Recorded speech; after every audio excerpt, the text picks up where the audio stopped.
Good morning, everyone. Hello, hello, hello. How is it going? Welcome to another episode of Breaking the Block, where we try to help each other, our fellow writers and authors, to, I don't know, get back with the muse.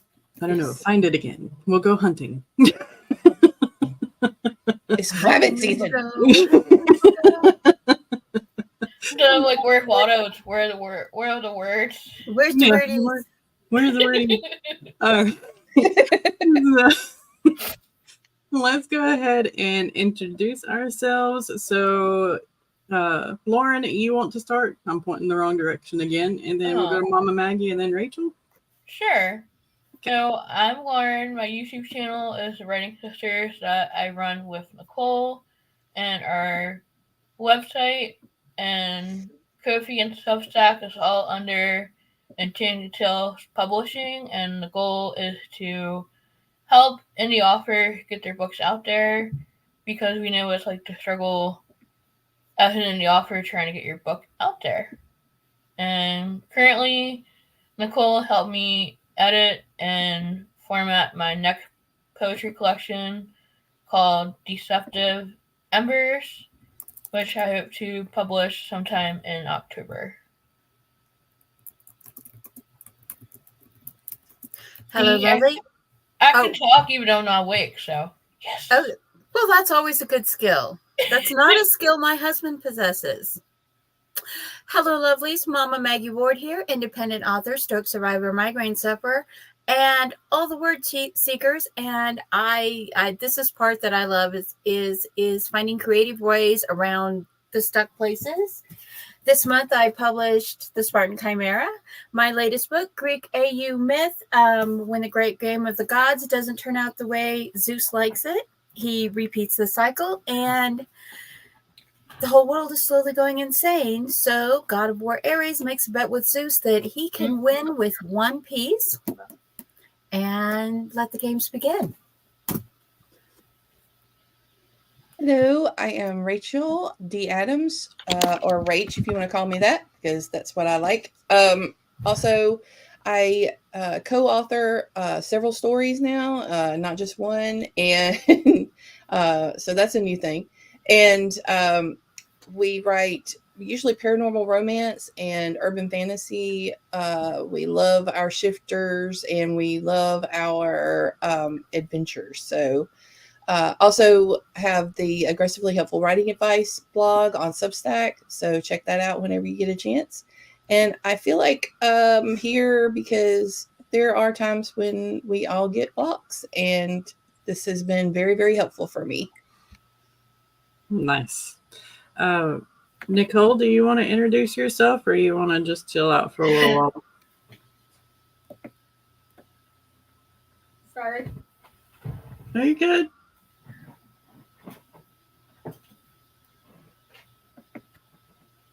Do you want to go or you want to pass? Pass. Pass? Yeah. Okay. All right. So for those of you new here, welcome. I am writer Sam Wicker. I am a fantasy author. You can find all my books up on Ream. Most everybody's links are going to be down in the description below, but if they are not, I will rectify that after the stream ends.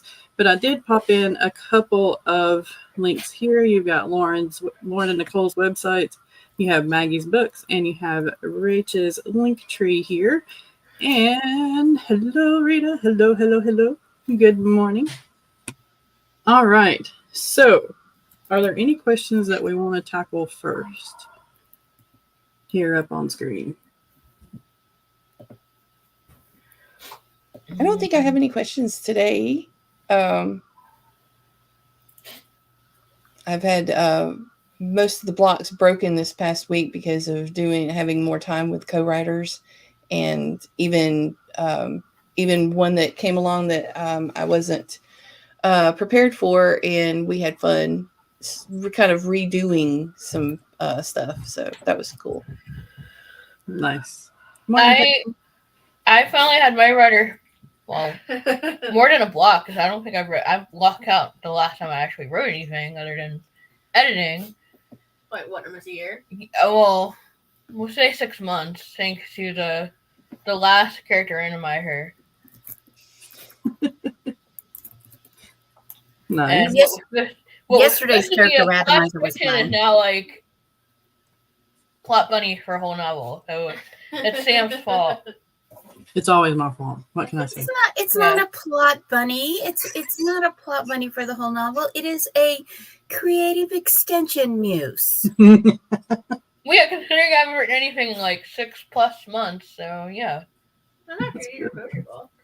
That's good. That's editing, it doesn't count. That's not new stuff. Hey, do not feel bad. I have spent the last almost since a year ago, March, the majority of what I've been doing has been editing. I've gone so far down on writing. The August 80K is about to end, and I only got 26,000 words so far of my 80,000 words. Now, I have edited that many words. I have edited the 80,000 words because I'm going through the Windswept Stars duology, but I have not written. I hate migraine medicine. But editing is a very important part of the process and a very tedious part of the process. Yes. Yeah, no Exactly. one likes it though. And it's so hard because People do. Not me. well, as authors, we know what's in our world. We know what our characters are doing. We know what they're thinking. And go away. Sorry. The kitties want to invade mommy's writing room, and mommy doesn't have the spoons for them to climb all over her with their murder mittens. What They're was I trying to saying? show their love. Editing is a very tedious, Yes, important yes, part of the process. because that's why we have beta readers, and that's why we have alpha readers and beta readers and stuff like that, because they don't know the world, they don't live in the world, they can see things in the world that we don't see, and so it's but it's a struggle because like a lot of us are doing like the first rounds of self-editing ourselves. Mm-hmm. And it's very hard to step outside of the world we've created, the world we've spent months investing in for the writing, to find the errors. Yeah. And I feel like when you do find it, it's like, I don't know, kind of like you stop. See, this is why I don't edit until I'm done writing the thing, because I feel like for people that edit while they write, it's like it kind of interrupts the writing. Yeah. Some people can edit while they write. If it's been a while since I've been in the project, I'll go back and read like the last 2 chapters, and I might do light editing during that. But That's not editing the whole thing. yeah, no, not the whole thing. Well, I found a plot hole okay, so I'm doing the Windswept duology, and I have to compare it with the Windflower duology. Mm-hmm. Because I have Windswept Stars and Enemies in the Wind happen at the same time, and then Fire on the Mountain and the Windflowers happen at the same time. So I have to make sure the timelines for both books are like synced up, that they end close to the same place. My head has exploded from that idea. They start close to the same place, and the characters there's overlapping chapters where they go back and forth, but the big antagonist in all of this, he's in both books parallel, and I found a place where I was like, oh crap, this fricks up both sets of books. I have to go back. So then I had to go back and fix both sets of books at the same time, because it was just like, oh yeah, I made a mistake. Yeah. Because people in the IRL can't be in 2 places at once. I kind of ran into that with one of our side stories. It was like, oh, we can't put that side story right here in this timeline. It's just not going to work, because this character that happens to make an appearance in this side story is actually somewhere else. And so, yeah, that can be tough, but at least you found it. I mean, yeah. It's like with us, it's like, oh, well, we went back really quick and started moving things around, which actually I wound up getting us to the point where we're like, maybe we should just go back through both of these books and reconsider some things. Yeah. Well, see, I found it because I was doing that thing where I was going through the chapters in reverse and writing down the chapter things to do my reverse outline. Which is helpful. Because I literally do a reverse outline. I do it back to front after I've written the book. And I was like, wait a minute, this thing is somewhere else in the other outline. And so I had to go back and look, and then I was like, it was like the thing I had in Relic of Time where I had the guy who I had one side character who was on a ship that was about to be destroyed, like 1,000 light years away from where he was working on the portal station because the portals had all blown out. Yeah. And I was like, oh, I can't have him in both places. I'm going to have to replace him. And then the character I was going to replace him with is actually during the big space battle, he's actually doing something else with the rescue. So he can't be the one that's on the ship. So then I had to find someone else. And she can't be on the ship because she's actually captaining a different pair of ships, because in the storyline, the ships are tied together. The ships work like twins. And like if one ship is damaged or something, the other ship can like take over their systems remotely, use the portals to get everyone off the damaged ship, stuff like that. So yeah, I was like, I had to go through like 4 or 5 people before I found a person that I could slot into this spot.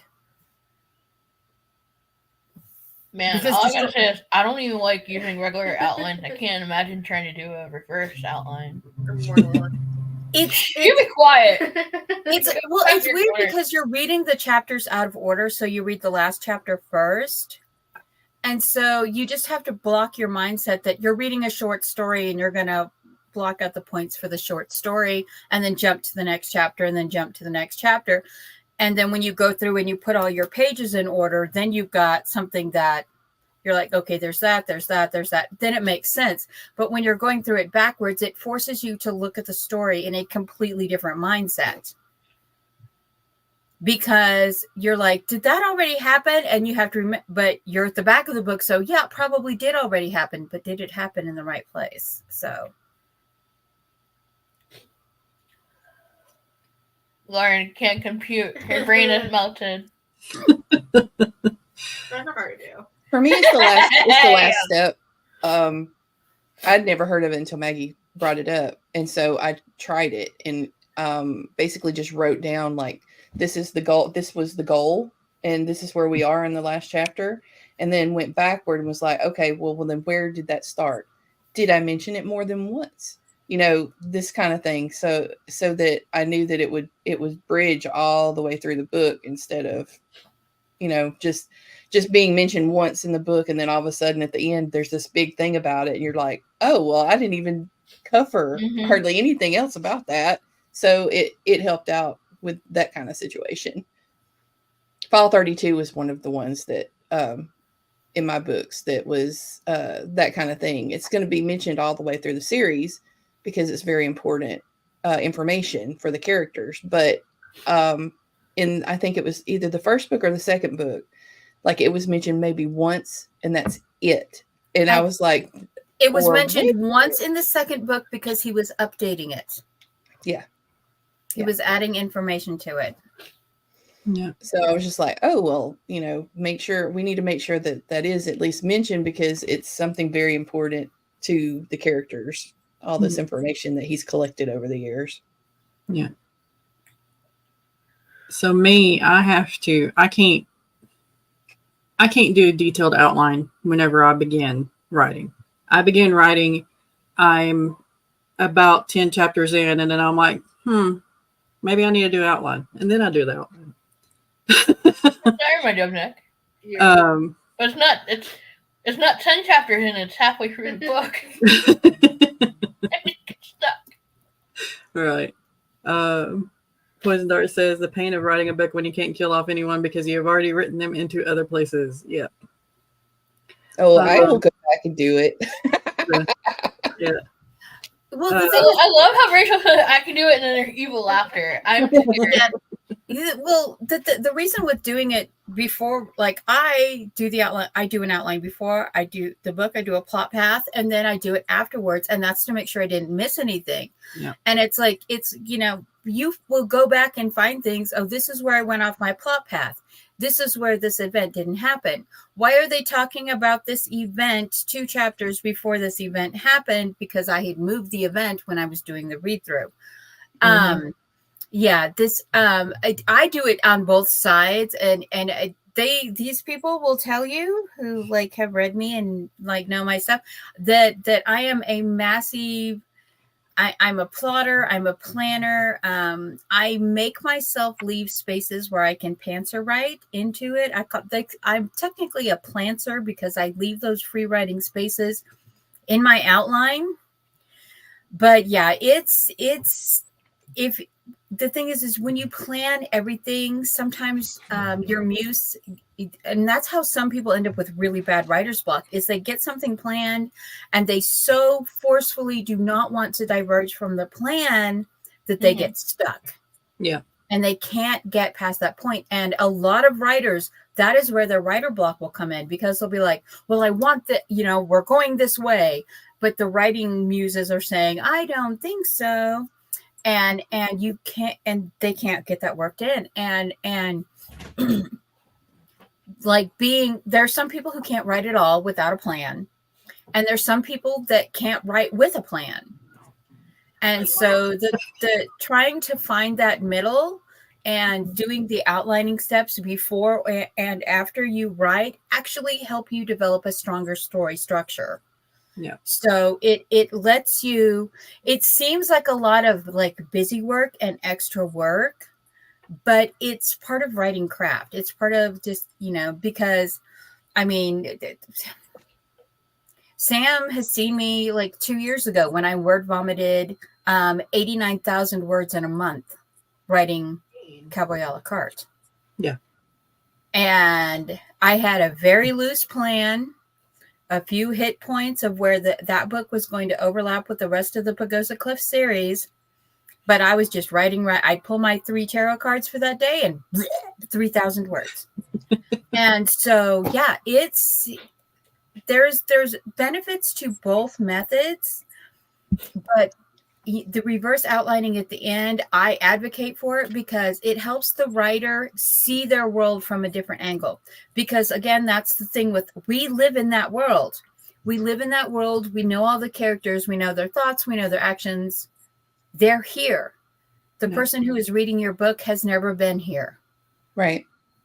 Yeah. So that's important too. Like you're seeing all of the mess. Like you're seeing the board, you know, with all the crazy stuff on it. The red yarn. The red yarn, yes. And your reader doesn't. So, you know, that's the good thing. The reader just sees the finished product. Yeah. And another thing with the reverse outline too is not only are you making sure that everything that you thought was in there is in there, but you're making sure that all the details coincide with the end of the book versus the beginning of the book. So this character started out with blonde hair, but she ends up with black hair. Did she die in the middle? What happened? You know, or did you forget she had blonde hair? Right. Exactly. going back through so many pages because you don't know what their eye color is anymore. Yeah, that too. Also, reverse outlining for me anyway, it helps me create a blurb. It helps me find those favorite lines that I kind of forgotten that I had written so that I can make an ad for it or something like that. So it's multi-purpose. So it's definitely multi-purpose. And it's so helpful. And I cannot write with an actual outline. Like I said, I write 10 chapters in and I'm like, maybe I need a little bit of a plan so that I know where I'm going and it doesn't end up being 286,000 words for one book because, you know, I did that before. And we're still editing it. Yeah.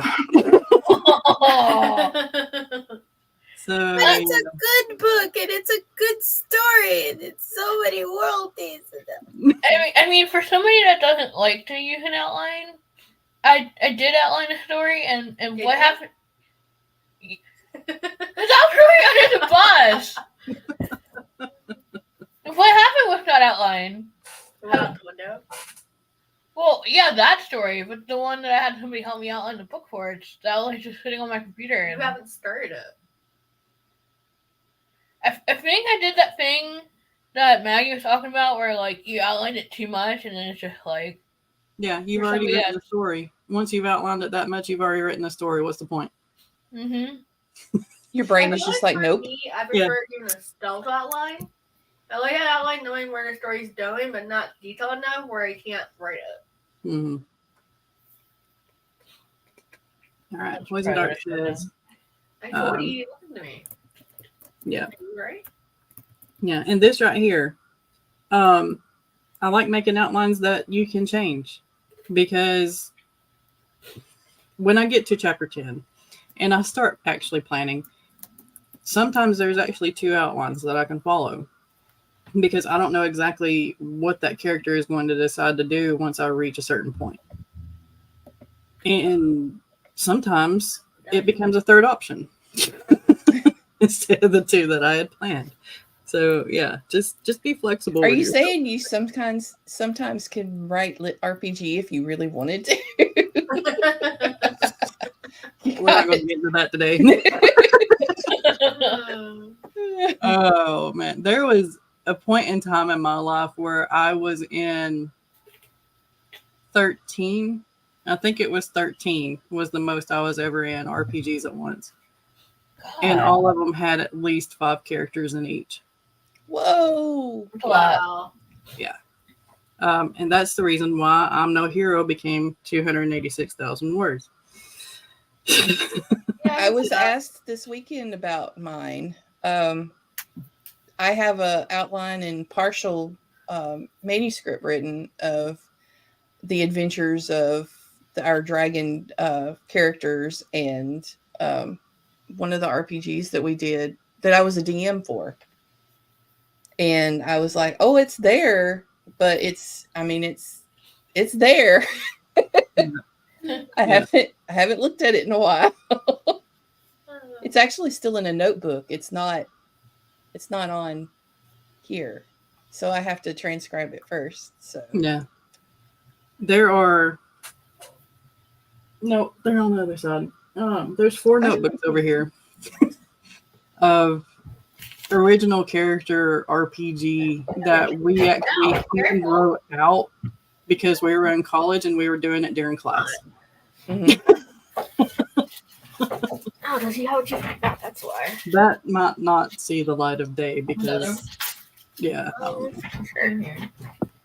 right. So Miranda says it's a good point. I bullet points the first 10 chapters of my Discovery Muse, always changes the outline and story and she lets it, and then she changes the outline as she writes. Yeah.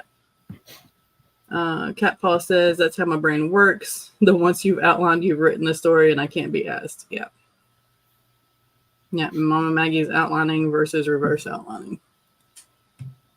Yeah. All the things, all the tricks that we do in order to get our books out there. Gotta love it. Well, it's so that we make our books original. We make them the best thing we can write to reach the readership and to touch the readership, which brings us to the next problem that I brought up in the pre-chat as an idea is, what do you do when you're beta reading or reading a book and you're like, I've read this before, but you haven't. Question.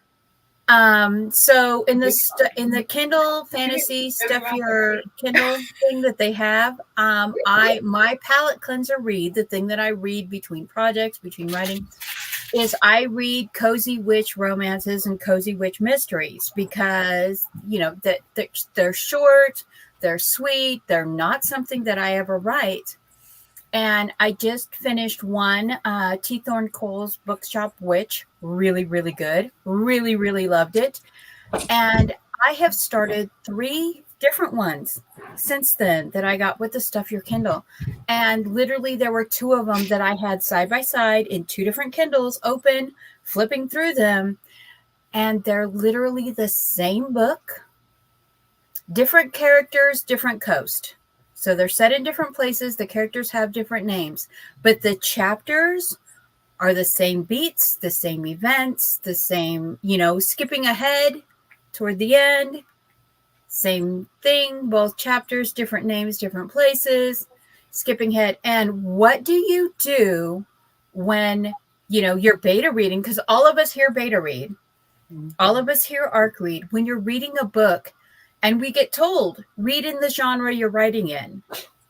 But you get a book and it is so far in that genre that it is literally a Xerox copy of other books in the genre.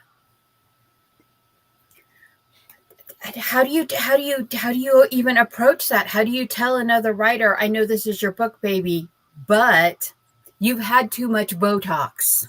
You had surgery. Yes, you have Britney Spears' nose, and I don't know who has good lips. Angelina Jolie. Angelina Jolie's lips, but so that's what I brought up in the before chat before we went online. Is what do you do when as a beta reader or a pre-reader for an author, or you're an editor? And you're going through a book and you're like, I've read this book before. I've read exactly this book before. And the thing is it's weird. I have 3. I have 3 on my Kindle right now that are so identical that it's almost like the boyfriend-girlfriend situation. It's like, maybe we should get all these authors together for them to meet and be like, look, y'all need to read each other's books, and then you need to meet and you need to just figure things out, because I don't know. The billionaire boss trope romances. Yeah. Well, I mean, I know that a lot of ideas aren't new, and that it's common that your idea might be a reflection of someone else's, but you're doing between a reflection and it looking like you copied another person's writing style. See, and this is kind of also why I fear things like Save the Cat, how popular it became, and it's a plotting tool.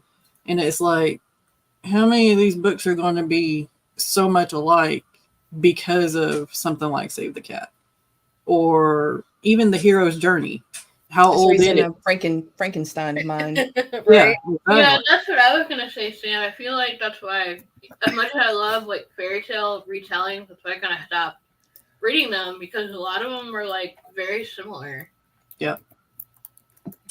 That's the reason why I stopped reading a lot of the Omegaverse.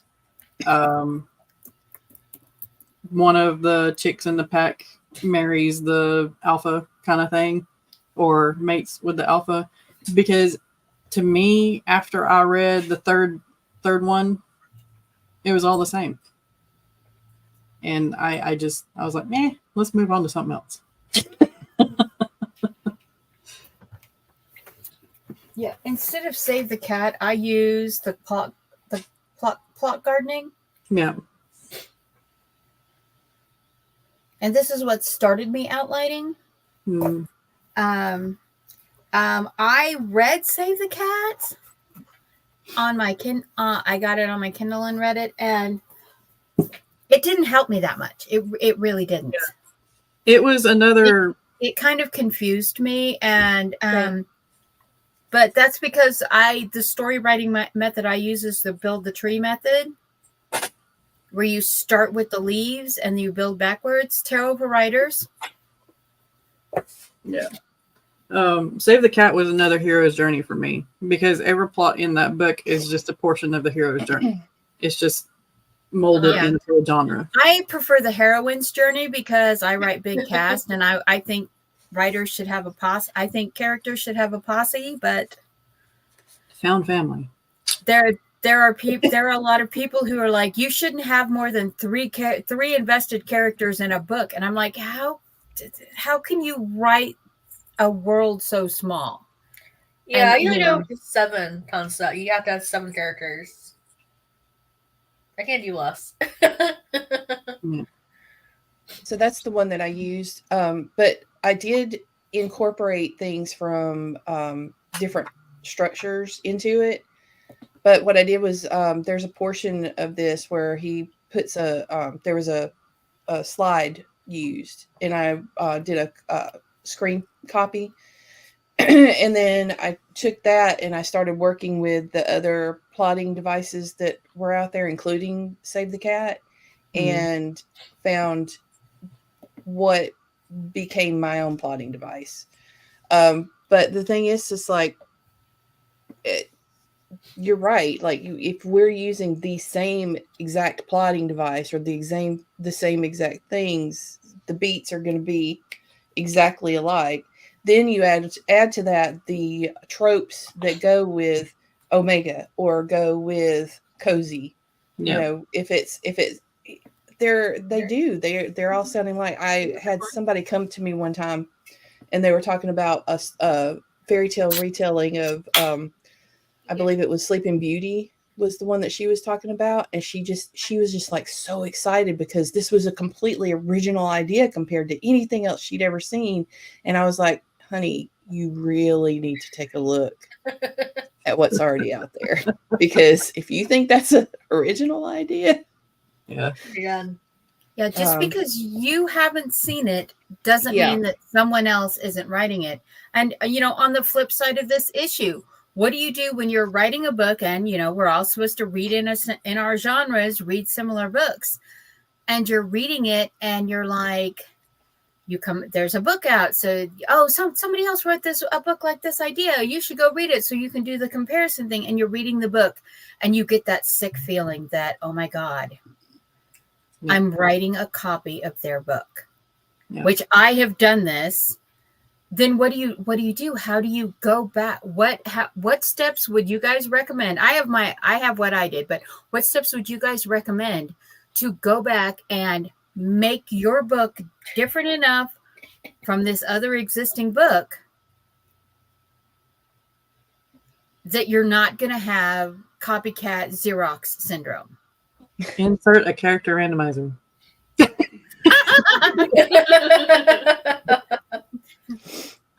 Change your characters to something different, but at the same time, you don't want to go too far because it's a trope or it is a successful genre for a reason. So when I started writing, I was in fan groups, not in anything else, and I was just drawn to paranormal romance and that kind of thing, urban fantasy. Well, I'd never read Lauren K. Hamilton, never at that time. And people kept saying, you write like her. And I was like, oh. So I picked up a book and I was like, oh, okay. So it's kind of like, my thing from that point on was, so how do I warp my characters to be my characters and not the standard? So Tina and I went through and we were like, well, we're going to change the idea behind the Lycan. We're going to change the culture. We're going to change the culture of the dragons. I was really into mythology and Celtic mythology and some of the cycles that you see when you're going through that kind of thing when you're reading about it.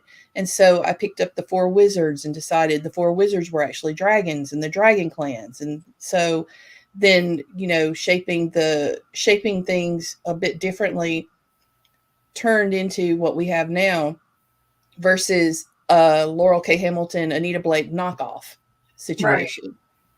So I believe everybody, as long as they know, but I really think, like, especially if you're a beta reader, it's your responsibility to let them know, this is a little too close to this one for comfort, especially with what you're talking about, Maggie, because that's like, if it's a Xerox copy, they really need to consider maybe adding something to it or changing a character here or there.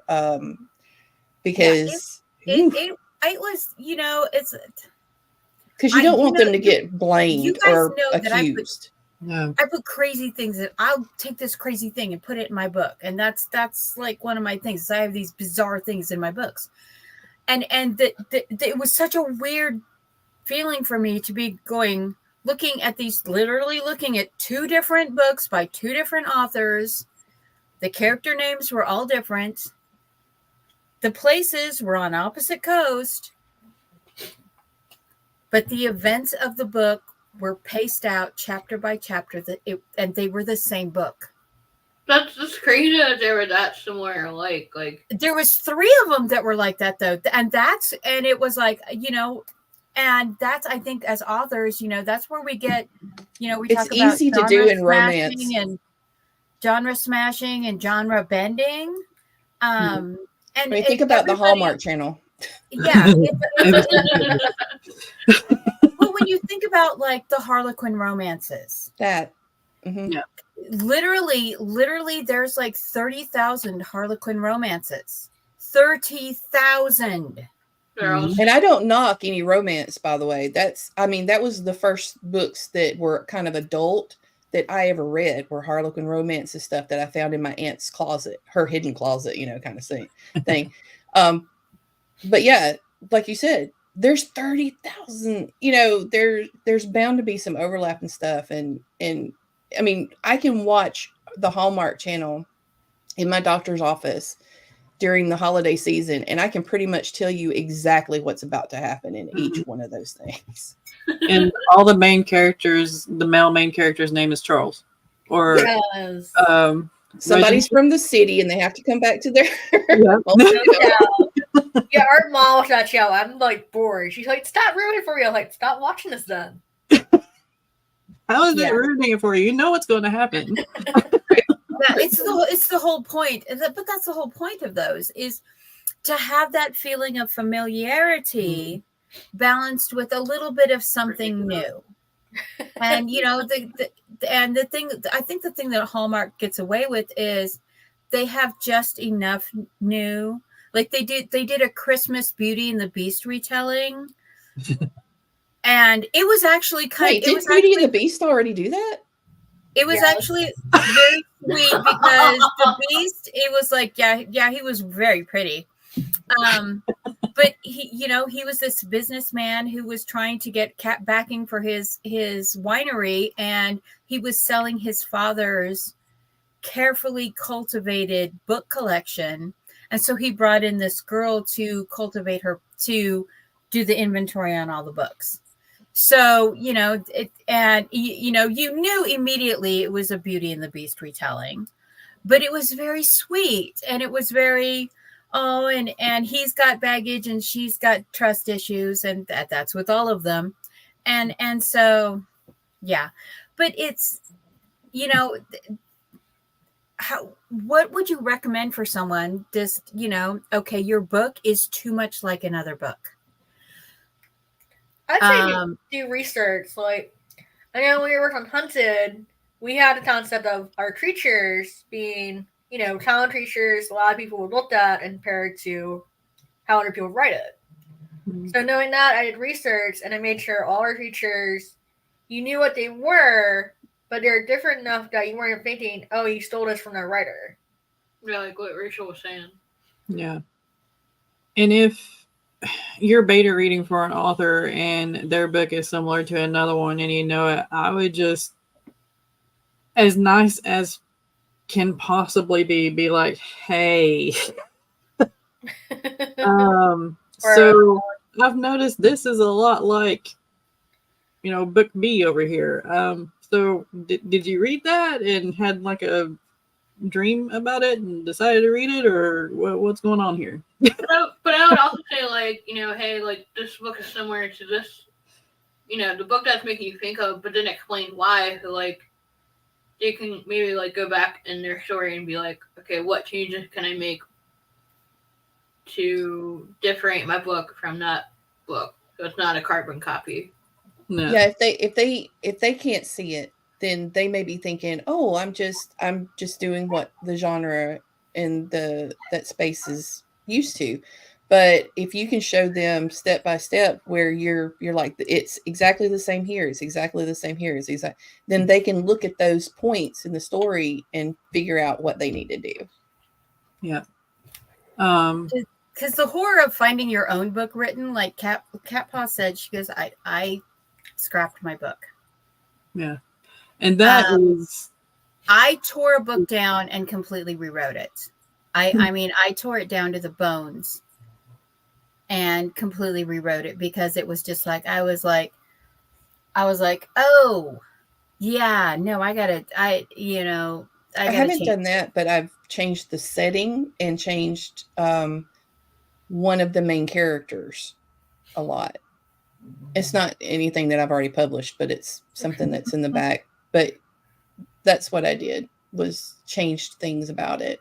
And I believe I even have a note in there for changing to do a different plot twist within the story. And I believe if those three things combined, my brain almost went off on that tangent. Sorry. No. Those three things should make it more of an original, not really original. I mean, nothing's original, but at least it would make it mine and not different. Make it different than the others that are out there. I just hate the idea of completely scrapping something. Yeah. I'm with that. Like Eva says, I won't read or watch stuff in my genre because I have that fear. I had that fear for a long time. Mm-hmm. I had that fear for a long time. And then I realized, yeah. Hi, Heather. We were wondering your take on this. That's why I messaged you this morning. We were wondering your take on this topic of you're beta reading, you're editing something, and you realize it is exactly like another book. Hi, Q. How are you? What are you gonna say, Lauren? Well, the other point that I thought of is that if you only just say like, "Hey, your book reminds me of this book," they might not see it as their book as a carbon copy. They might just see it as like, yeah, oh, like my writing reminds you of like Stephen King. That's cool as a compliment, and not think like, oh wait, you're saying that my book is a copy of that. You got to be very clear about it because they will take it that way. I think that's a good point. Like I said, sometimes you have to be blunt and not nice. No, Nick. And also, don't automatically give them suggestions on how to change it. Ask if they want your opinion or suggestions first. Oh, yeah, I doubled that. Yeah. Giving somebody, luckily everybody here, I think we're all of the same mindset. We're like, yeah, hit it. Come on. Yeah. But not everybody's like that. So right. But we also know each other that we don't mean it in a negative, attacky kind of way. So yeah. Other people that you're beta reading for. It's your book baby, so it's like, yeah. How dare you say I need to change it? Come on. But I know it's your baby, but if you're having people better read your books, you should be open to their suggestions. Otherwise, why ask for better readers? Or alpha, or what it's called. Yeah, just go ahead and publish better it. Readers and alpha readers. Eva says, I have the super fascination with including Easter eggs and weird links from one thing to another. If someone else's work were ever similar to mine and mine came last, shocked, right? Cat Mom says, don't outline using Save the Cat. Yeah. Save the Cat was 13 years ago. Way to make it feel old. Thanks a lot, Sam. Well, hold on. You're gonna look it up. No. Look, but a lot of us, like, I never even heard of Save the Cat until 2021. Same. So I don't know when it was published. May 2005. God, that was when the screenwriter. Yeah, that's when the screenwriting one. Oh, it's almost 20 years old, totally. I mean, if you go back to the screenwriter version. Oh, hey, Laura. Nice. Yeah, about that high school. Yeah, you have it. You had it, didn't you? Yeah, thanks, Nick. Yeah, you're welcome. Oh, she said the book that she scrapped was 13 years ago. Okay, gotcha. Okay, it's all like. So it's just like too late now, huh? No, Nick's trying to put the knife in the wound and make it deeper. 2018. Yeah. Well, I just said that when it came out, you're driving high school. That's all. Stop. It's all good, Heather. Yes, Yeah, it- Eva, I can't do it very often. I take on like one per month, and my whole 2024 is done. Like I've got people that I'm reading for, but I'm a slow reader. Same. Me too. I think I've got 3 this month, and I'm going, what did I do? What was I What thinking? why? Yeah, I did that over summer in July, even, and I even tried to participate in the situation of camp. That was just dumb of me. You're like, I took on too much. Now what do I do? Yeah. Oh, So I am terrible about explaining my own work. Period. I'm terrible at explaining myself. I know myself the best, and I can't tell people who I am. I So can tell you about other people's books just fine. I found you guys. Mine is kind of weird. right. I was like, well, is it urban fantasy? Is it paranormal romance? It's also got LGBT. yeah. So Yeah. So it's like just pop it up there and try to figure out a blurb to entice people, and hopefully I love somebody writing. read the blurb and be like, hey, word this better like this. I hate writing blurbs. I Blurbs do are the too. bane of my I existence. love it I because can write as a blurbs for person- other people. I can't write a blurb for myself to save my life. Okay, maybe we need to switch. Whenever we're beta reading each other's books, we need to write blurbs for that book, and Okay. then we'll just let's do that. Here's I mean, a suggestion. I Here's a love really writing cool blurbs. sentence I liked, and here's Yeah, I'm very Oh, fortunate my to just have Nikki write it. You don't want me to write the blurb. I'm very bad at it. I'll write an outline of the whole book and be like, here you go. This isn't a blurb, this is an outline. You're just a slow reader too. Have 2 beta books this month and didn't finish either. Yeah. I intend to pay my beta readers strangers I find online because of how awkward and intrusive it can be for your friendships and writer relationships. I don't want to remind anyone or wait forever. Yeah, I kind of get that. I do. But I also don't trust strangers enough. Really. That's the reason why it took me so long to put my books up on Story Origin for beta copies, because I'm like, Yeah, I feel like what happened to me was messed up. That this guy said he'd better read for free, and then changed his mind. He's like, "Oh, now I'm 500." I'm like, "No, like we didn't agree to that. We agreed that it was a free one. Like, bye." yeah. Well, it was like the thing. What was it that we were talking about? That people. I don't remember where I was seeing this. They were talking about friendships that ended over reviews. Like they gave their friend's book a 3-star review, and they were being generous, and the friend ended the friendship. Yeah. there's They friendships and probably then there's took the readers. low review as like an insult. And took it Yeah. personally. Oh, I have a story for that. That was like a really recent chat somewhere, because you and I both were in that chat, and I can't remember where it was because my memory is crap. So yeah. I'm on Well, you medication. get rid of it, I you don't know. remember. There's a reason I have a little on in my Bujo. I have a little check mark for "Did you take your medicine this morning?" Yeah. What's your story? Sarah S. Yes, Yes. Thank that's you. who said it. All right. We're narrowing down. Thank you for remembering, Eva. We love you. Kiwari says, same, I can't write for me, but anyone else, no problem. And Eva says, I can vet a beta reader on Fiverr better than I can vet my online friends. There are some good beta readers on Fiverr too, like especially when it comes to the ones that are specific to genre. They're really good. Mhm. That's an interesting idea, Laura. I found that writing the blurb part of a query letter before the final draft helps. It makes me realize what my hook is more and how to make it more potent so I can tweak my book to fit it completely. Oh, I like That's that. a nice way to do it. I'm gonna have to write that down and try it. Oh, so story time. So my first poetry book was called Sherwood Asylum.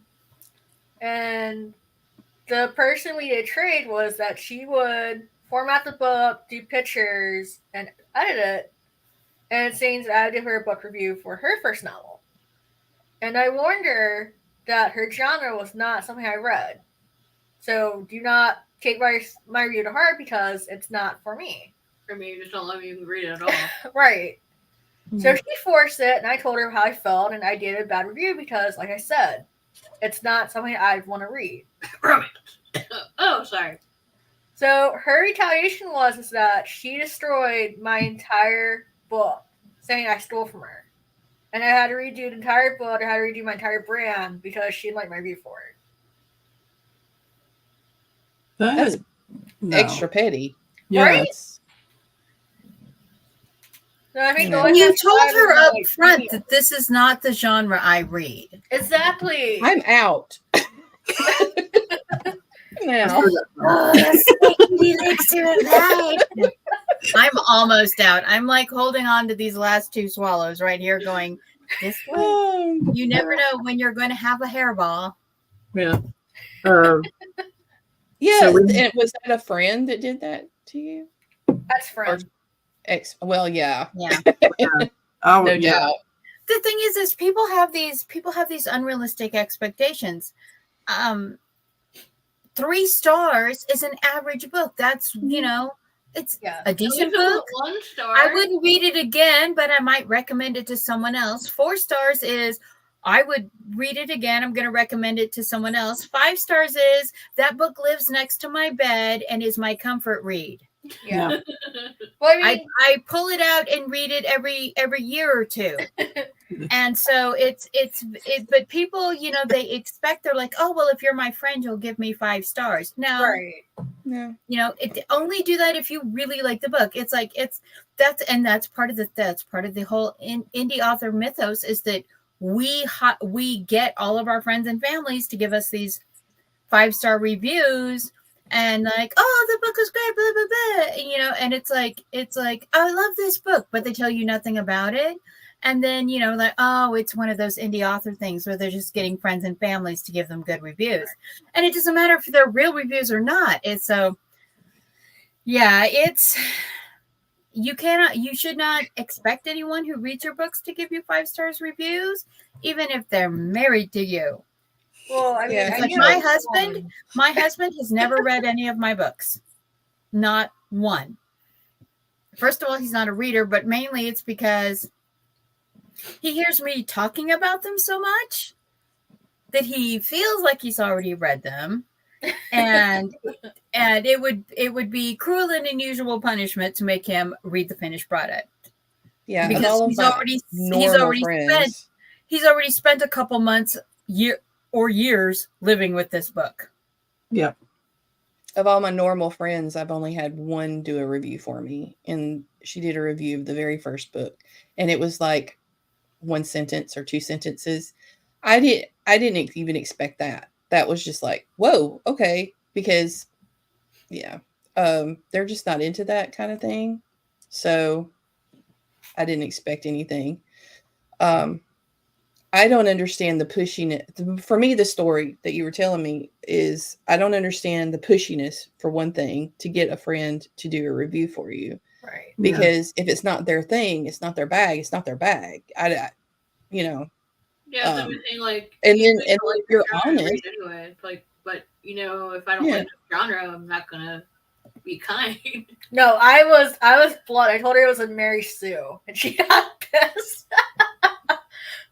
Well, it kind of was. It's like if it's supposed to be that, then, but I don't. But if I'm not used to that genre, I wouldn't know that, right? I mean, So yeah, that kills me that they were that petty. Yeah. So sad. Yeah. And if it wasn't for Lauren, I probably would have stopped writing. That's how bad it was. Yeah, no,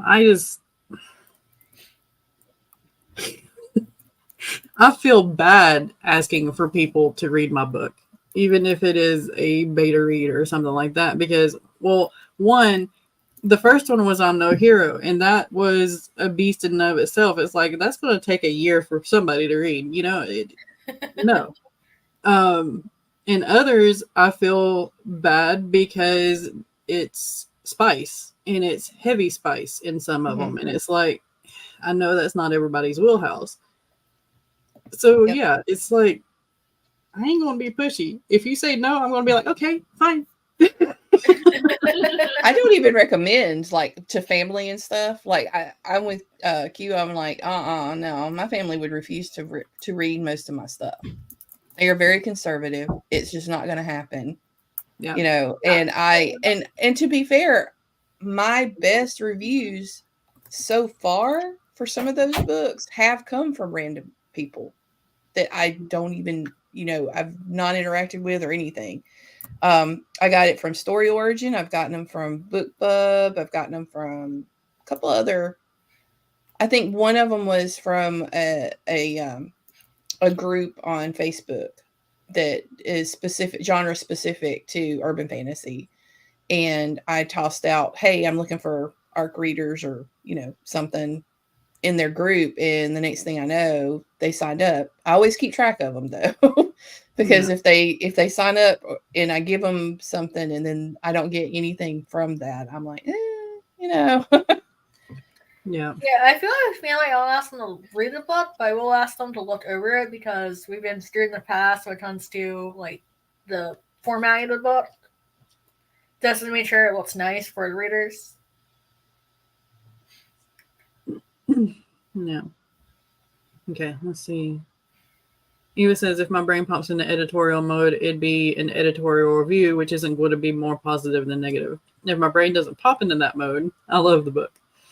And she loves to support writers, and she can separate art from artists. Both are true. I can think your book needs a big rewrite or is a boring plot and still dig you and want you to succeed. Exactly. You got to be... Yeah. Everybody's human. We're not machines. Mm-hmm. You got to treat us like humans, and you got to be human yourself. Well, and there's the whole indie author double standard. Published books, big pub house books can have all these errors, but there are people out there who expect indie books to be perfect. And it's like, if you find like typos or something messed up in my book, please message me. Exactly. I can fix that in 72 hours. Yeah. And I'm willing to fix it. But it's hard. And it's like the thing I hate, well, you all know this. For some reason, Amazon blocked my ability to leave reviews. I can leave ratings, but I can't leave reviews. Did you say what? And this has been going on for 5 years. They cannot, they don't know why. Nobody can give me an answer. They cannot restore my ability to do reviews. So you're just lazy. Yeah, I don't know. Okay. They don't know what's going on. I don't know what's going on. I'm just in this weird place, but I can leave ratings. So I always do that. But it's hard when you're an author that you're just like, you're when you give someone your book to read as a beta, you are trusting them with something. Mm-hmm. You are trusting them with something, and sometimes they will give you that trust back. Sometimes they will, be honest with you and open with you, and sometimes they will just completely take advantage. Sometimes they will attack you, and it's like. With Stephanie's family, they are like, oh, you're a writer. That's nice to hear. Stephanie's an amazing writer. Hispacag, the Humane Society for Cryptids and Creatures. Oh my goodness, the world building in this book. I love that. I actually passed that one to my youngest. 5 stars all the way, and she's a semifinalist for Spiffbo, so yay! But it's the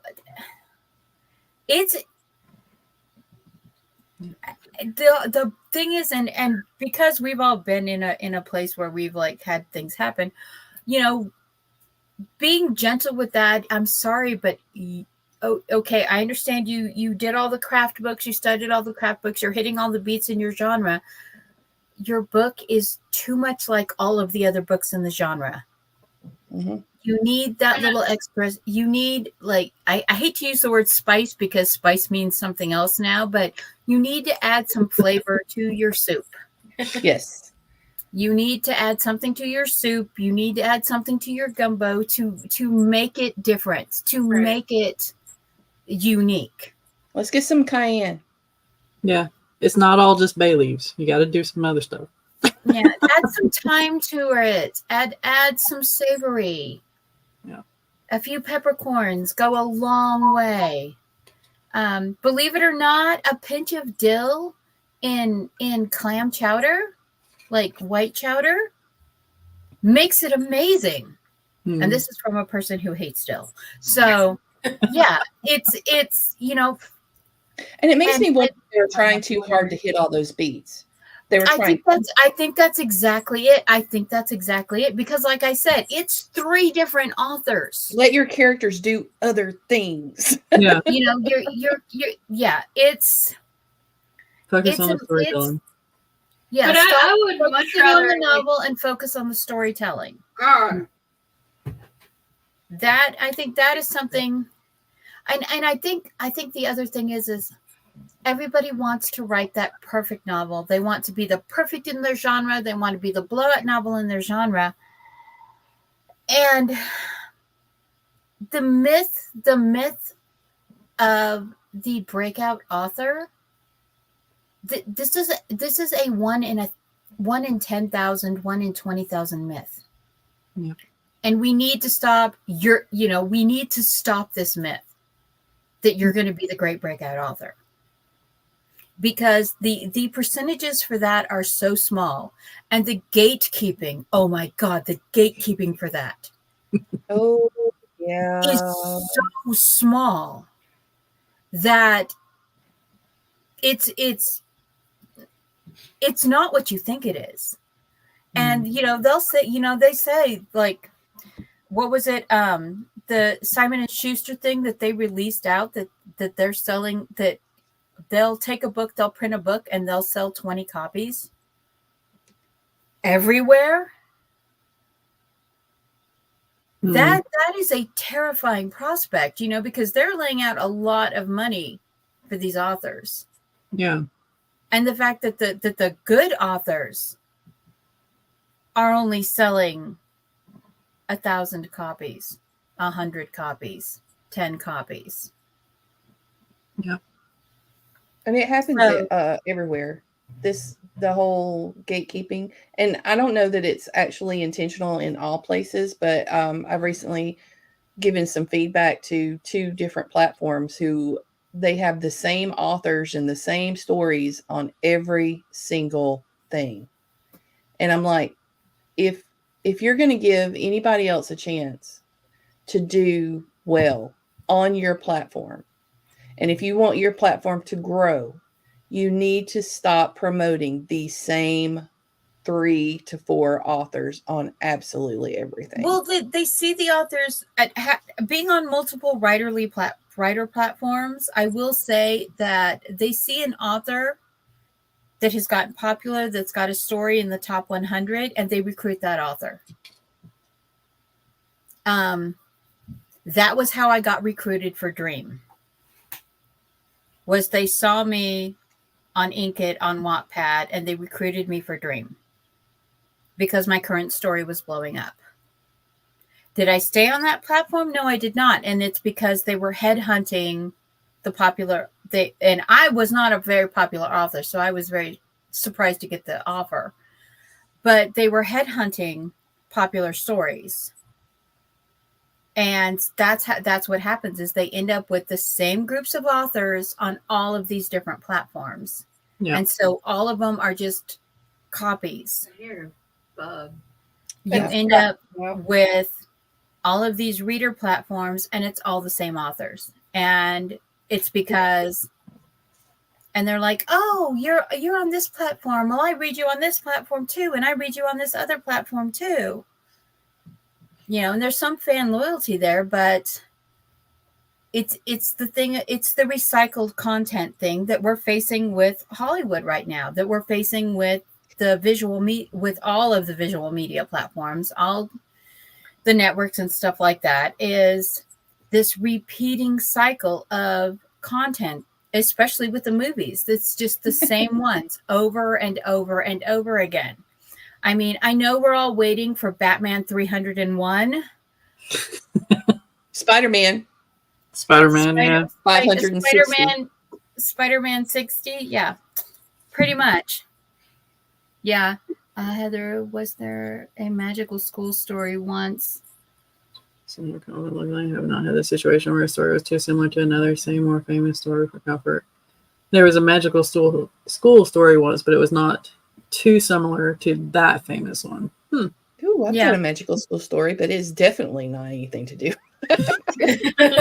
Well, there were magical school stories before HP. Oh, of course.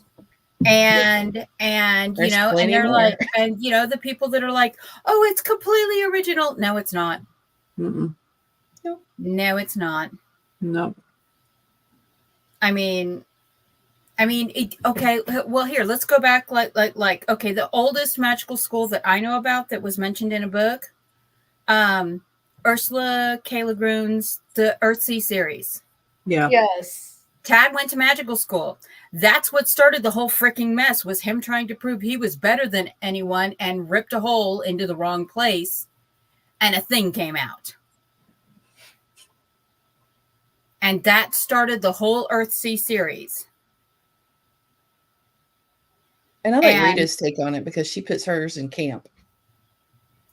And Reardon did the camp for the gods. How is that different from magic camp? Yeah. Yeah, I think Everworld is another one where they're in school, but it was the fact they're traveling through worlds, but technically they're still in school for it. Mm-hmm. I want to be right back. Just keep talking. But yeah, there's all these, you know, and like there's a whole thing going around. I'm not on TikTok, but things bleed over into my Instagram from TikTok and especially Book Talk, because I've curated my stream. And there's this whole thing with, there are several groups in the Sarah J. Maas fandom who are attacking, just literally like vicious little hyenas, attacking authors who are putting out fae romances and stuff. And they're trying to say, well, she originally did this, the Court of Fae. No, she didn't. No. Shakespeare did it. Yes. Let's go back to the origin. Shakespeare did it first. And it was mythology too. Hello. Yeah. And it's like, you know, they're trying to claim, you know, that this was completely original to her. No, it's not. I mean, she couldn't even use the term Valkyrie correctly. Oh, God. Her extinct Valkyries that she talks about, that they're rebuilding the Valkyrie, those aren't Valkyries. Those are Amazons. Yeah, no, those are magical Amazons. They're not Valkyries. You obviously were just trying to get in on the Viking mythology thing that was popular when that particular book popped out. So, I mean, that's where she got inspired out from it too. I mean, I think a lot of research on mythology and get inspired and want to do her own thing. But I mean, House of Night did the same thing where they decided to focus on magic and they didn't do research. Neither one of them were magical. They just like the concept. Yeah, I think that fans are getting too brutal all around. I agree, Rita. The loyalty to an author that creates an amazing story, and because I will beat you with my Anne McCaffrey collection if you ever say anything bad about her. I got 3 shelves to throw at you, and I will. But the problem is there's a need to be long, but there needs to be this line between belonging to a group doesn't mean that you need to attack another group. Right. Yeah. And that is something that our society has forgotten. And if you don't think that's true, all you have to do is look what's going on in the election. Yeah.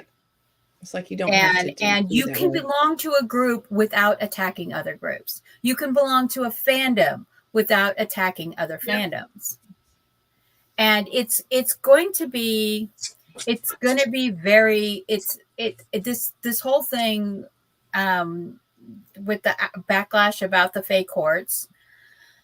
Other people are going to write fake courts, and maybe they are taking some inspiration from SJM, but maybe they're not.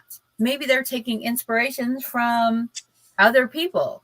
I know that I wrote a werewolf oracle in a book series, and there was another author writing werewolf oracles going on, and they were like, there were a couple of fans that were like attacking me, like, you're copying her books and stuff like that. And I'm like, no, my books are significantly different from her books. Yes, they both have werewolves, they both have shifters and oracles, but it's not the same. They're not the same kinds. And by the way, scrying with a bowl of water is not original to her. It goes back to ancient Egypt. Right. Yeah. We're talking about a 4,000-year-old. Scrying with smoke or scrying with water goes all the way back, like 4,000 years ago. Yep. The oracles of Delphi recorded, we're looking 2,500 to 3,000 years ago, 2,500 to 3,000 years ago, they scryed with smoke. Mm-hmm. And it's, Devin's right. Akatar is similar to Polar Bear. Yeah. Yeah. And shape-shifting dragons have been around since the dawn of time. Yep. Oh yeah, that was And one I of the mean- first things I did was study parallel myths. I Yeah. love parallel myths, and there are so many. Also, if you mentions. want to go, like, if you want to do more recent, Raymond Feist, the Magician Apprentice Mage series, Yep. a Magician Apprentice Master series. Pug goes to a school for magic. He gets a master. He starts learning. He ends up elsewhere in a school for magic. Then he ends up going back, and one of the characters in the book, Dragon Shifter, hides herself as a human because dragons get killed on sight. So, And I've never read it, so yeah. But it's that it's, as authors, we read in genres, we read outside of our genres, but we have to put our own feel on it. Mm-hmm. We can't read a book and go, oh, I want to write this book, and then copy that book and just change a few things and say, see, I wrote my own book. No, you have to, it's more than just changing the names and the places. So you're actually answering your own question about what you need to tell your author friend. Yeah. Oh, goodness. All right. So anything else on the subject? Do you want to go to another question? Yes. Devin the Witcher. Sorry. Legend of Puma, shape-shifting woman dragon falls in love with a warrior. She hides her identity. Yep. I have a love-hate relationship with Sarah J. Maas's works. I love them on one hand, on the other hand, I'm like, oh my gosh, no. I've purposely stayed away from it, Saying that honestly. she likes it. I made it to the first one and DNF'd the second one. Well, Which series? A Court of Thorns and A Roses. Court of Thorns and Roses, yeah. that crap. The Glass Throne, I think that's the name of it. It's better, in my opinion. But anyway, all right. What do you say to a writer when they say they're waiting for the muse to hit? But what does that What mean? type As of in- writer are you? That's So, the first question. So they haven't written anything for like a couple of weeks, but they're trying to make their life work being writing, but they're waiting for the muse to hit. Or maybe they haven't written anything in like 3 years and they still say that they're waiting for the muse to hit. What do you say to try to get them? They need to go find the muse and slap it. This is the reason why you're going to go hunting. But yeah, As I said earlier, character randomizer. I mean, Story sometimes- prompts. Mhm. Yeah. Flash fictions. God no. Sometimes you just need like a change of scenery or like a change to what your daily routine is. Like going on a trip or going on an adventure that you wouldn't normally do in your normal life could shake it up. I have. Thing, blow off work and go on a vacation. Cool. Thanks, Nick.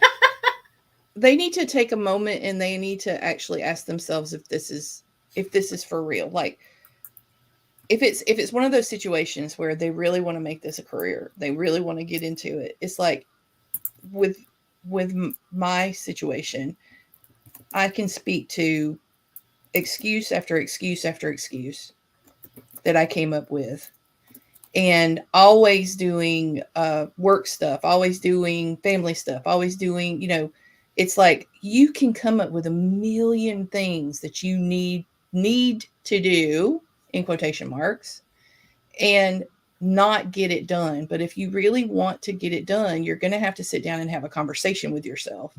Yeah. And decide, I'm going to set this time aside and do it. I'm going to do this. And you're going to need to figure out what works best for you. Right. Yeah, but The muse doesn't always stick around your brain. Yeah. And maybe if it's like in my situation, I put my muse in a cage and locked that cage because I was scared to do it. I was scared to, all these different things can hit you that causes your muse to be stuck in that cage. And you're the one with the key. You've got to figure it out.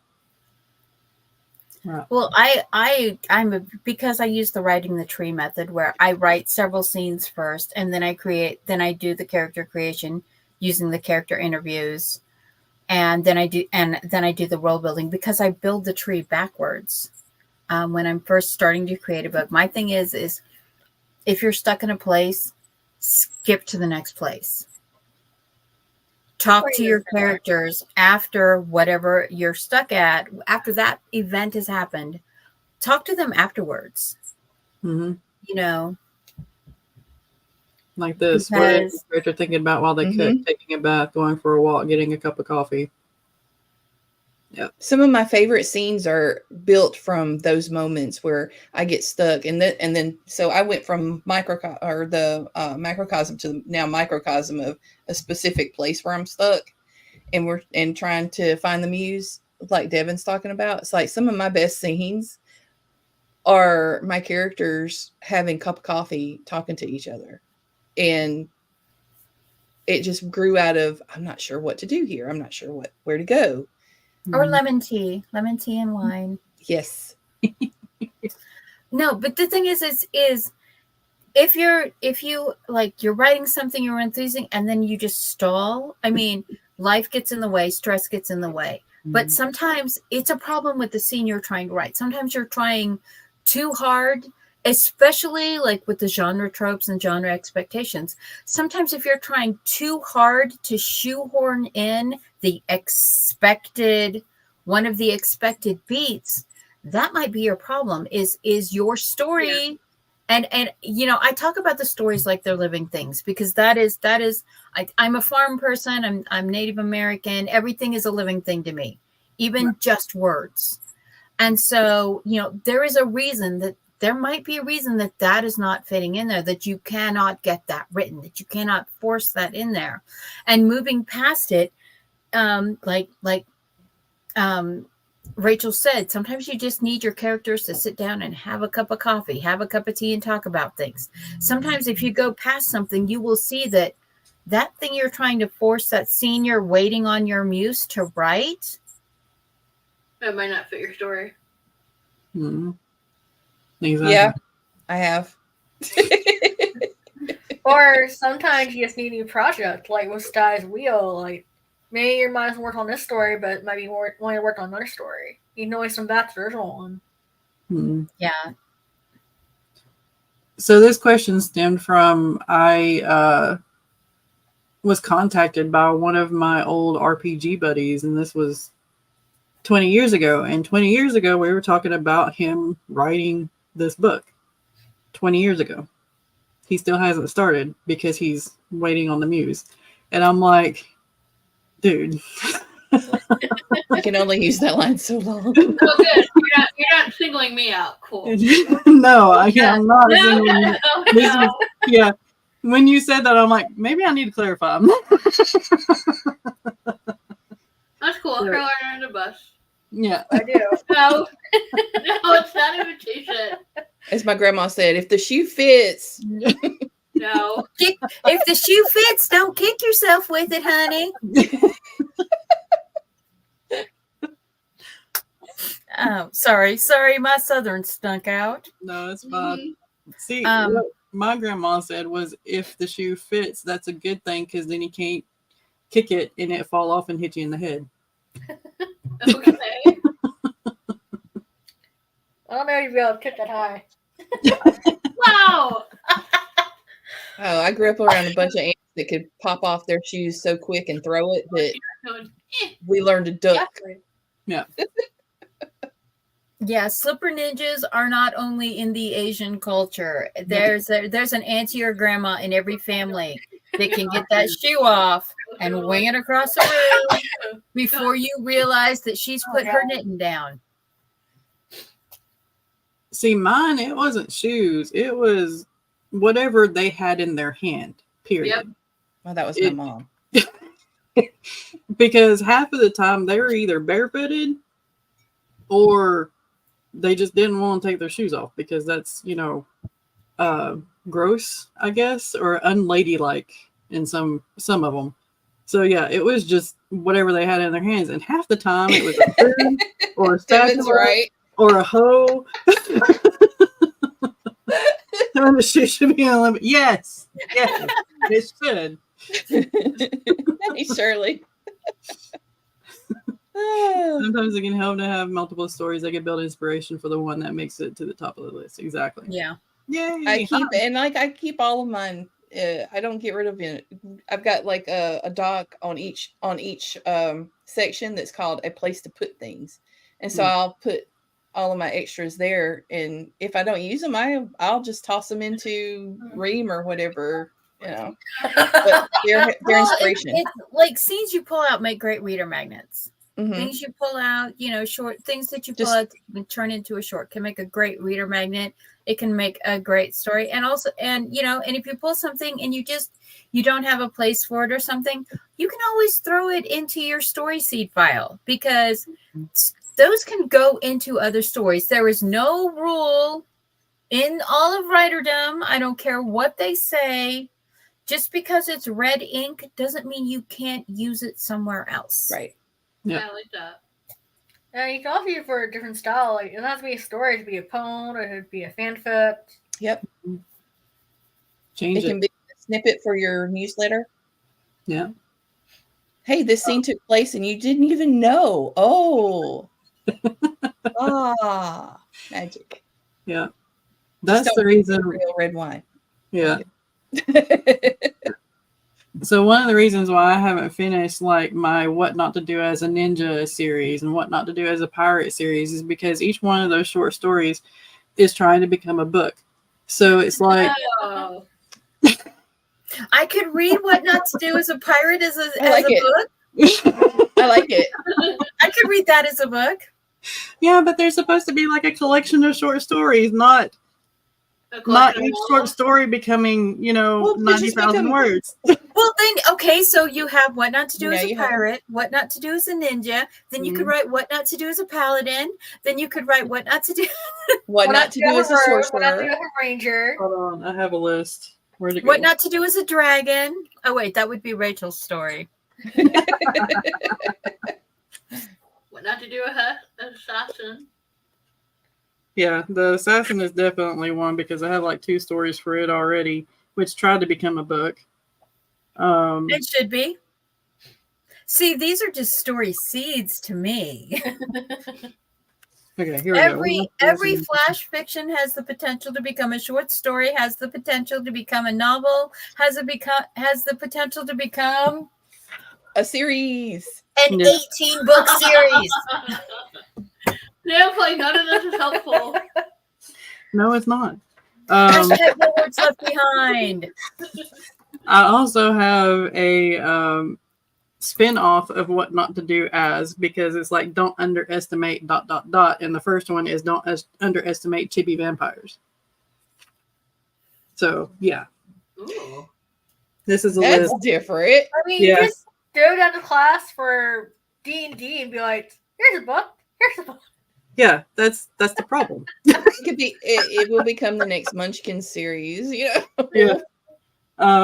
The what not to do as a pirate, that list is for each short story, and each one that I have tried writing has tried to become a book.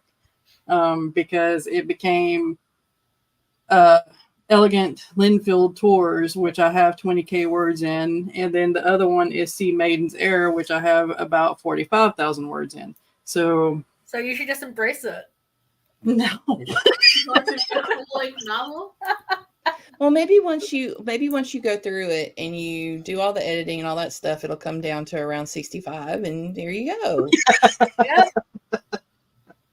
You'll add to some, you'll take from others, and it'll even out. No. And yeah, Hey, that's how we got the prequel series together and make a layer cake. When you say you want them to be short, What is it? What is it? The thing short. that's they started doing last holidays, the last Thanksgiving and Christmas holidays, where they were baking a pie inside of a cake. Oh gosh, yeah. That's like what is it, turducken? Yeah, It's like the turducken. You're making the turducken. You're making story turducken. When you a pie caking. I forget what that was called, but it looked I don't good. remember what it was called, but I remember some of the choices. I was like, why would you combine those two? Oh yeah, Brookies was his brownie cookie hybrid. Yep. I have cupcakes too. I have cupcakes on Ream too. How did you find about food? No. Yes, multiple flavors. And then those slices of cake that I had to get rid of because I wanted to make the cake a certain shape. Those slices went on Ream too. The cake crumbs, the crumblies. Yeah, the crumblies and the sides. Yeah. Oh, then you made them Deppops. There you go. Or truffles. Truffles and cupcakes. All right. Yeah. Y'all are no help. You're welcome. What's help? Okay. Let me explain Sometimes to you we why get we're no help. excited. Okay. Those These people sitting on the screen with you, these 4 people with you, Mhm. hashtag greedy readers. Sorry, all I heard was cake, and now I want food. I think in the list of which I can't find, it's somewhere. I have too many lists. Is what not to do as a baker as well. I have Oh god. ninja, pirate, baker, doctor, animal behaviorist, because it's my homage to Steve Irwin. Oh, I miss Steve Irwin. I do too. Do you watch his son's channel now? Yeah. Yeah, his son definitely took over it for him. Oh yeah, his son is awesome. What not to do as a forest ranger, wildlife rehabilitator. Things that I've done in my life, it's what not to do as. And we're helping you. We're the ideas for more books. Yeah, paramedic is one of them.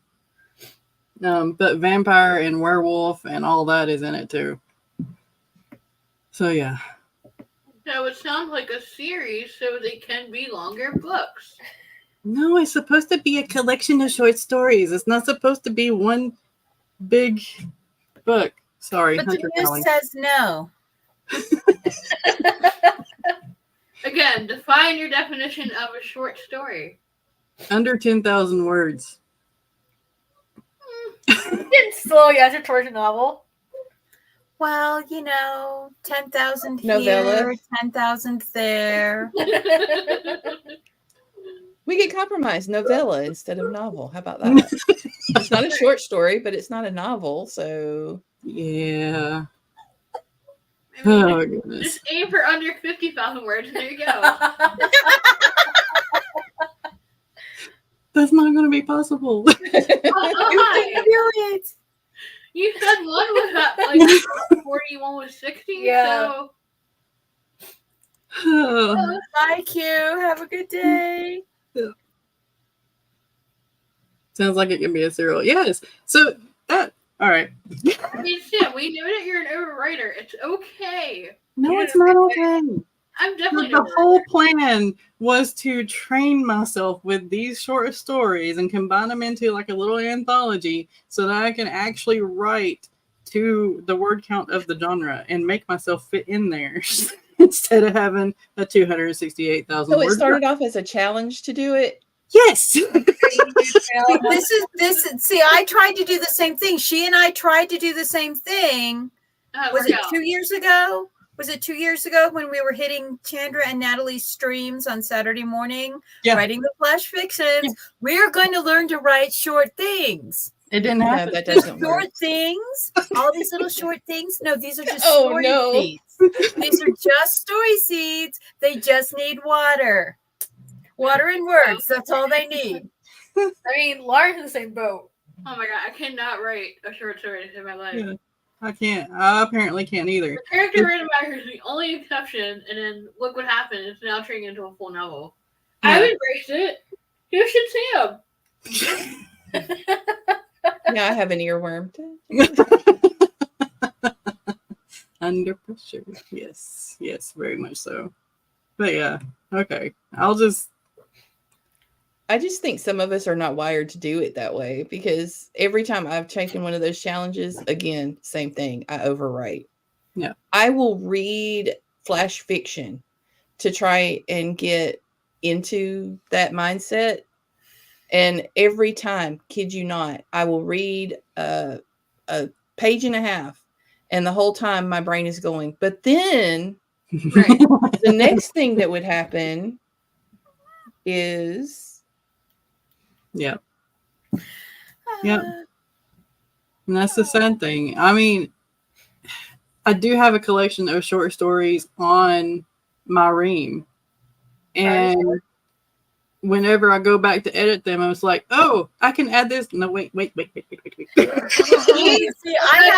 have my short stories. I have my short stories on Inkit, the Christmas wish for short stories.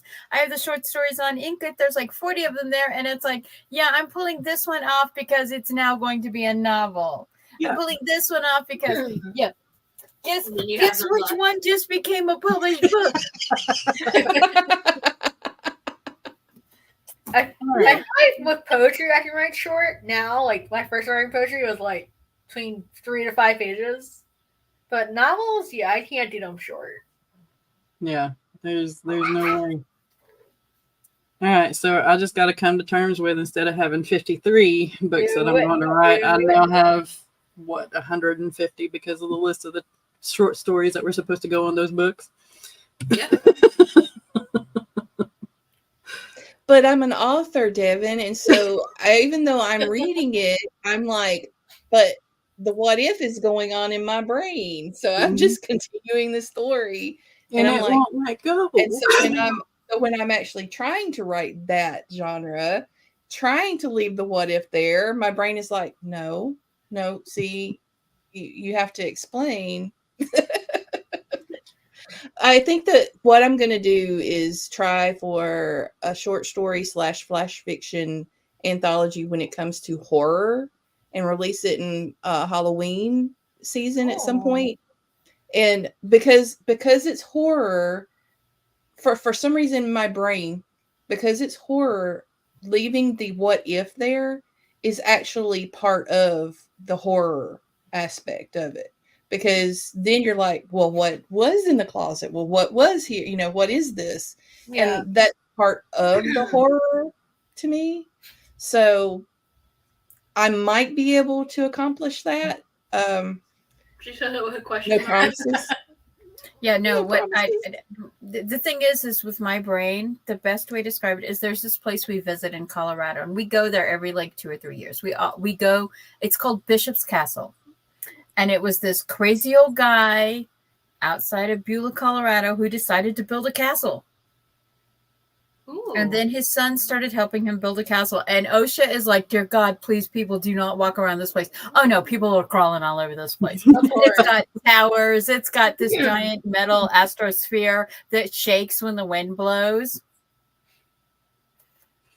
And, you know, there's architecture students and stuff who will go up there and work on parts of it sometimes for like summer break and stuff. And It was like the Winchester House.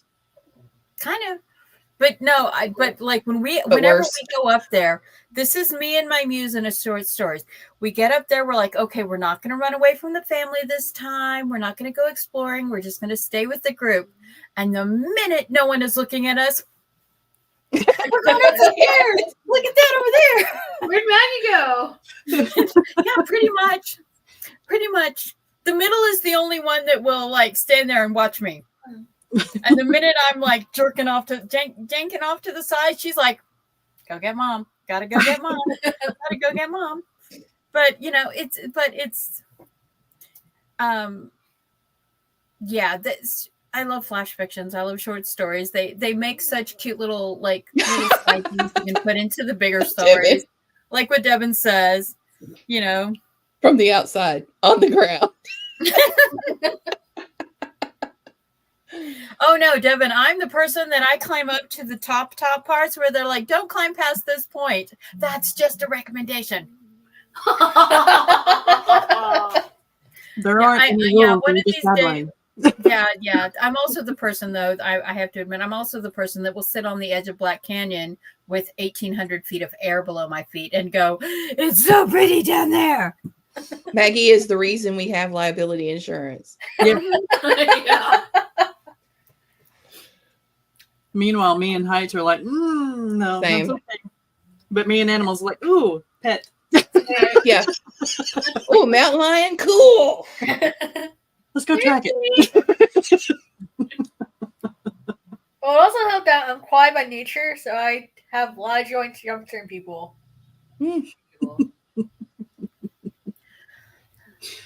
Oh gosh. That was the thing that I was the saddest about when I was in Virginia and we did that tour where we went to all the lighthouses on the Outer Banks in one day. We because they're remodeling the insides of all of them, you couldn't climb them. We got to climb one of the lighthouses. Maggie would be the one to be upset about that. Mm-hmm. I'd be I so had to upset. tire up, make sure she didn't do it anyway. Yeah, I have to go back in 2026 so I can climb all the lighthouses. Yeah. Hopefully they'll be done by then because, you know, North Carolina and their construction 10 years later. I like that Maryland too. A decade later, they're still working on it. They're supposed to be done by the summer of 2025, so I'm giving them an extra year. Might have done after 3 years. Yeah.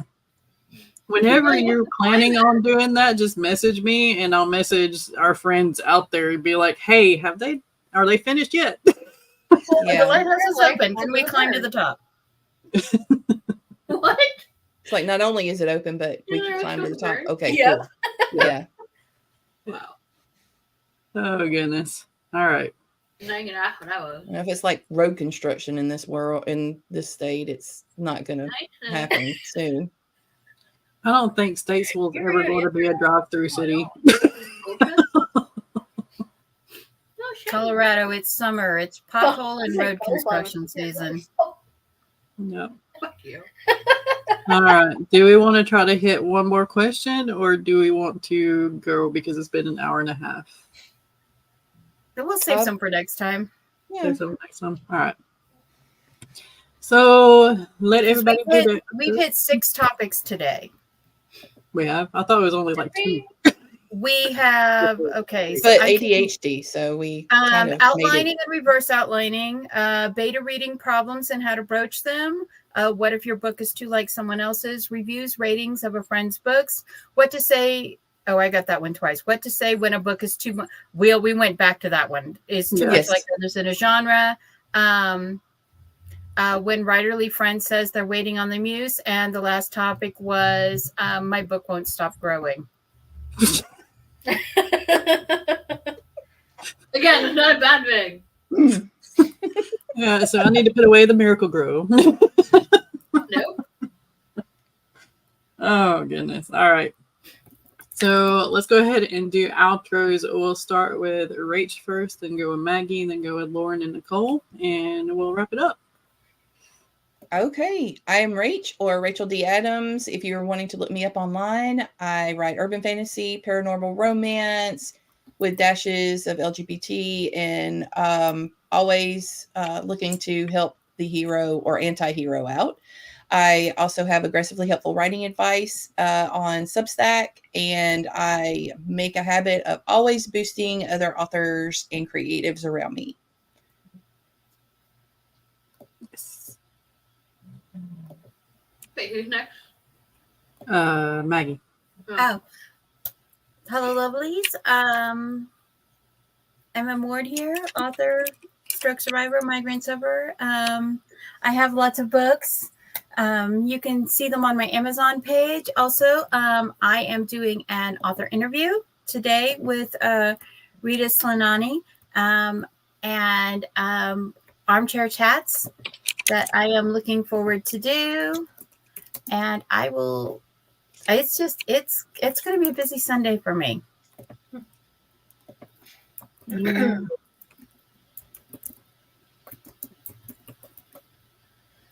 Okay. Oh, sorry.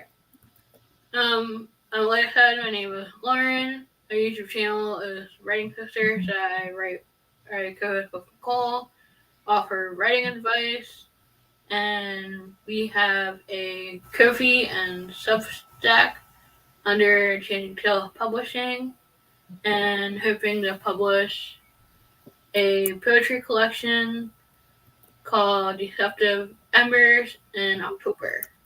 Yay! Nice. I'm Nicole, aka Lunas Frost and Rank Beauty.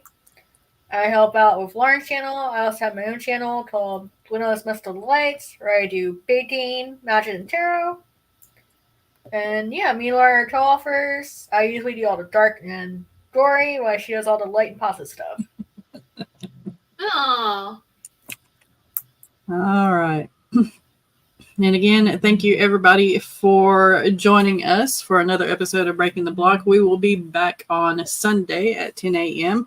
talking about some new writer's block issues or just writerly issues in general. Maybe sometimes, overwriting. You're not allowed to Sam. Extra. We don't talk about overwriting. Make sure to check out everybody's links in the description box. If they are not there, it will be fixed momentarily. And I also have a link tree where you can sign up for joining us on Breaking the Block if you want to, or character randomizers, which happen once a month, every fourth Saturday. And there is a collaboration that we are starting soon. It is What You Know as an Author, where you can talk about the things that you have researched that you're probably now an expert on. So join us for that. And we will see you later. Bye.